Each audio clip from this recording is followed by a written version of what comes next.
PRRI merupakan singkatan dari Pemerintahan Revolusioner Republik Indonesia yang merupakan pemberontakan yang terjadi di Sumatera. Lalu yang kedua ada Permesta. Permesta merupakan singkatan dari Perjuangan Rakyat Semesta yang merupakan pemberontakan yang terjadi di Sulawesi. Lalu latar belakang dari PRRI atau Permesta itu sendiri adalah yang pertama, kekecewaan para prajurit di daerah atas kebijakan dari pemerintah pusat. Salah satu kebijakan yang cukup mengecewakan adalah sentralisasi. Lalu yang kedua adalah kedekatan pemerintah pusat terhadap PKI. Yang ketiga adalah ketidakstabilan politik pada masa demokrasi liberal. Lalu yang terakhir adalah kondisi kesejahteraan para prajurit yang cukup memprihatinkan. Tujuan dari pemberontakan PRRI Permesta adalah untuk mendorong pemerintah supaya memperhatikan pembangunan negeri secara menyeluruh. Sebab pada saat itu pemerintah hanya fokus pada pembangunan yang berada di daerah Pulau Jawa. Untuk mencapai tujuan tersebut, PRRI Permesta membentuk Dewan Militer Daerah sebagai berikut. Yang pertama adalah Dewan Banteng, dibentuk pada tanggal 20 Desember 1956 di Sumatera Barat oleh Kolonel Ismail Lengah dan diketuai oleh Letnan Kolonel Ahmad Hussein. Nomor 2 Dewan Gajah, dibentuk pada tanggal 22 Desember 1956 di Sumatera Utara oleh Kolonel Maludin Simbolon. Nomor 3 adalah Dewan Garuda, dibentuk pada pertengahan bulan Januari 1957 di Sumatera Selatan oleh Letnan Kolonel Barlian. Yang terakhir adalah Dewan Manguni, dibentuk pada tanggal 17 Februari 1957 di Manado oleh Mayor Somba. Alasan pemberontakan. Persoalan kemudian ternyata malah meluas pada tuntutan otonomi daerah. Ada ketidakadilan yang dirasakan beberapa tokoh militer dan sipil di daerah terhadap pemerintah pusat yang dianggap tidak adil dalam alokasi dana pembangunan. Kemudian ada jalannya pemberontakan. Kekecewaan tersebut diwujudkan dengan pembentukan dewan-dewan daerah sebagai alat perjuangan tuntutan pada Desember 1956 dan Februari 1957. Contohnya adalah seperti yang pertama, Dewan Banteng di Sumatera Barat yang dipimpin oleh Letkol Ahmad Hussein. Yang kedua ada Dewan Gajah di Sumatera Utara yang dipimpin oleh Kolonel Maludin Simbolan. Yang ketiga ada Dewan Garuda di Sumatera Selatan yang dipimpin oleh Letkol Barlian. Dan yang terakhir ada Dewan Manguni di Sulawesi Utara yang dipimpin oleh Kolonel Venje Sumual. Dewan-dewan ini bahkan kemudian mengambil alih kekuasaan pemerintah daerah di wilayahnya masing-masing. Beberapa tokoh sipil dari pusat pun mendukung mereka bahkan bergabung ke dalamnya, seperti Syarifuddin Prawira Negara, Burhanuddin Harahap, dan Muhammad Natsir.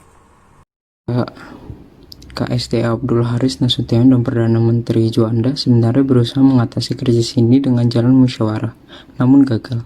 Ahmad Hussein lalu mengultimatum pemerintah pusat menuntut agar kabinet Juanda mengundurkan diri dan menyerahkan mandatnya kepada presiden. Tuntutan tersebut jelas ditolak oleh pemerintah pusat. Krisis pun akhirnya memuncak ketika pada tanggal 19 Februari 1958, Ahmad Hussein memproklamasikan berdirinya Pemerintahan Revolusioner Republik Indonesia atau PRRI di Padang, Sumatera Barat. Seluruh Dewan Perjuangan di Sumatera dianggap mengikuti pemerintahan ini. Sebagai Perdana Menteri PRRI ditunjuk Mr. Syarifuddin Prawira Negara, menyelamatkan negara Indonesia dan bukan memisahkan diri. Berita proklamasi PRRI ternyata disambut dengan antusias pula oleh para tokoh masyarakat Manado, Sulawesi Utara. Kegagalan musyawarah dengan pemerintah menjadikan mereka mendukung PRRI mendeklarasikan Permesta sekaligus memutuskan hubungan dengan pemerintahan pusat. Penyelesaian konflik ini, pemerintah pusat tanpa ragu-ragu langsung bertindak tegas. Operasi militer yang dilakukan untuk menindak pemberontakan yang diam-diam ternyata didukung oleh Amerika Serikat.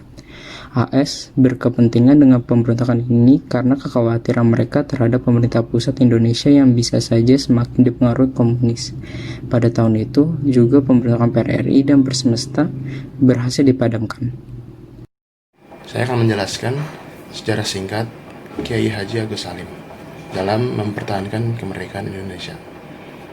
Beliau lahir pada tanggal 8 Oktober 1884 di Kota Gadang, Sumatera Barat. Lahir dengan nama Masudul Haq yang berarti pembela kebenaran. Beliau merupakan anak keempat dari Sultan Muhammad Salim yang menjadi jaksa dalam masa pemerintahan kolonial Belanda.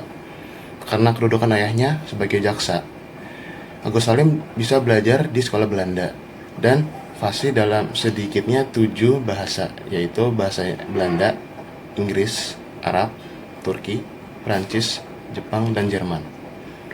Berikut peran Kiai Haji Agus Salim itu ada banyak. Yang pertama, beliau menjadi anggota Panitia 9, merumuskan asas dan tujuan negara merdeka pada tanggal 22 Juni 1945. Yang kedua, menjadi panitia penghalus bahasa bersama Hussein Jayadiningrat dan Supomo. Yang ketiga, menjadi anggota Dewan Pertimbangan Agung setelah Indonesia merdeka. Yang keempat, menjadi Menteri Muda Luar Negeri dalam Kabinet Syahrir I dan II, serta menjadi Menteri Luar Negeri dalam Kabinet Hatta itu pada tanggal 1947 sampai 1949. Dan yang terakhir, menjadi Penasihat Menteri Luar Negeri setelah pengakuan kedaulatan Indonesia, yaitu dari tahun 1950 hingga akhir hayat. Sultan Hamengkubuwono IX lahir di Ngayogyakarta, Hadiningrat 12 April 1912 dengan nama asli Gusti Raden Mas Doro Jatun. Ia adalah putra dari Sri Sultan Hamengkubuwono VIII dan Permaisuri Kangjeng Raden Ayu Adipati Anom Hamengkubuwono. Pada tanggal 2 Oktober 1988, Sultan Hamengkubuwono IX meninggal dunia di George Washington University Medical Center, Amerika Serikat. Atas jasa dan berbagai perannya bagi bangsa dan negara Indonesia, pemerintah RI menganugerahi gelar pahlawan nasional. Salah satu perannya adalah menjadi Gubernur Daerah Istimewa Yogyakarta, menjabat Menteri Dalam Negeri, yaitu pada tahun 1945 sampai 1949, menjadi donatur perjuangan kemerdekaan, menjadi salah satu delegasi diplomatik Indonesia, termasuk di KMB, menolak bekerja sama dengan Belanda selama agresi militer 1, ikut berperan dalam serangan umum 1 Maret 1949, menampung para tentara RI saat serangan umum 1 Maret di kediamannya, menjabat Menteri Pertahanan pada tahun 1949 sampai 1951, dan menjadi Menteri Koordinator Pembangunan dan Pariwisata pada 1966, dan menjadi Menteri Perekonomian dan Industri pada 1966 sampai 1973. Lalu menjabat sebagai Wakil Presiden pada tahun 1973 sampai 1978 dan menjadi perintis Pergerakan Pramuka Nasional.